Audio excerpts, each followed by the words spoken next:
I'd been planning this solo backpacking trip for months, a weekend getaway in the Peak District National Park during the 4th and 5th of July 1998. I chose Sterndale Moor specifically because I'd heard it was less crowded. The first day, July 4th, was pretty much what I expected. I arrived early, parked at the small lot near the trailhead, and set off with my pack.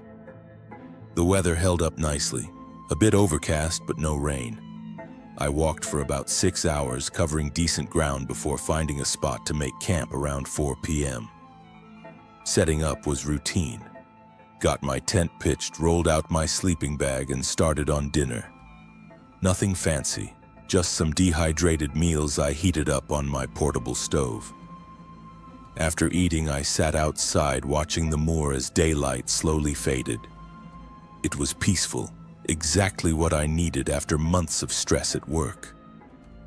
That night passed without incident, slept like a baby.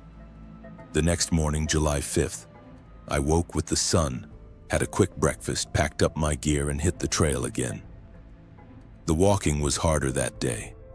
More elevation changes, rougher terrain.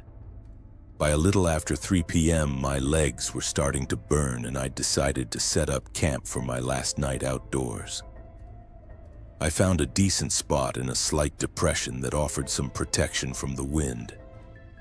Got my tent up quickly, organized my gear, and settled in for a quiet evening. Made a cup of coffee on my stove, sipping it slowly as I cooked some pasta for dinner. The isolation was perfect. No sounds except the occasional bird call and the whisper of wind through the grass.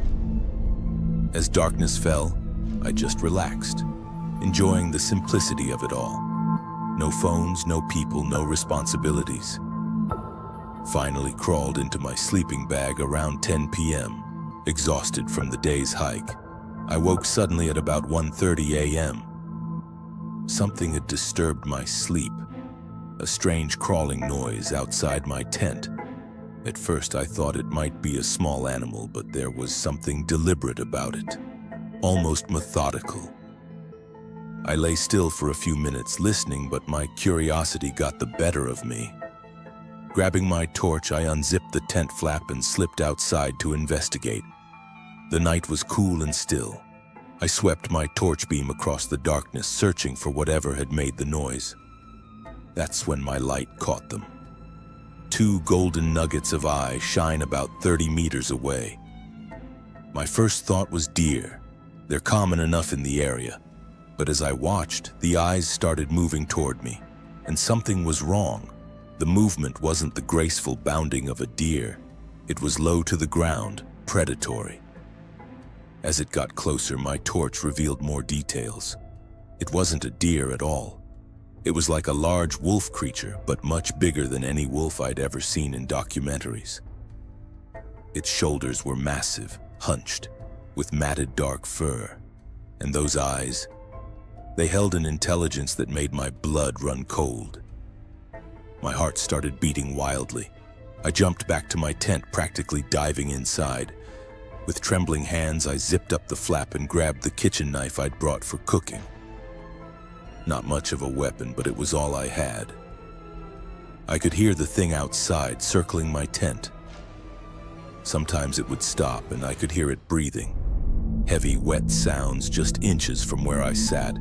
Then it would move again, pacing up and down past my tent. I sat there shaking violently, clutching my knife so hard my knuckles turned white, waiting for it to attack, to tear through the thin fabric of my tent. But the attack never came. For 2 solid hours, I remained frozen in place, listening to that creature prowl around my campsite. Sometimes it would move farther away and I'd think maybe it had gone, but then those heavy footsteps would return closer than before. Finally, around 3:30 a.m., the sound stopped. I waited, straining my ears, but heard nothing except the wind through the grass. Still, I didn't dare move. Didn't dare sleep. I sat clutching that knife until the first gray light of dawn filtered through the tent fabric. As soon as there was enough light, I packed up my gear in record time and left. Didn't even bother with breakfast. Just wanted to get the hell off that moor.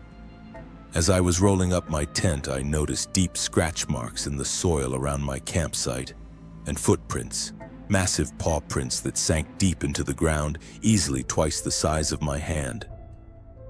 I practically ran back to my car, not stopping once. Haven't been back to Sterndale Moor since. Haven't gone solo camping anywhere, to be honest. If you enjoyed this horror story, don't forget to like and subscribe to the channel for more terrifying real-life encounters that will keep you up at night.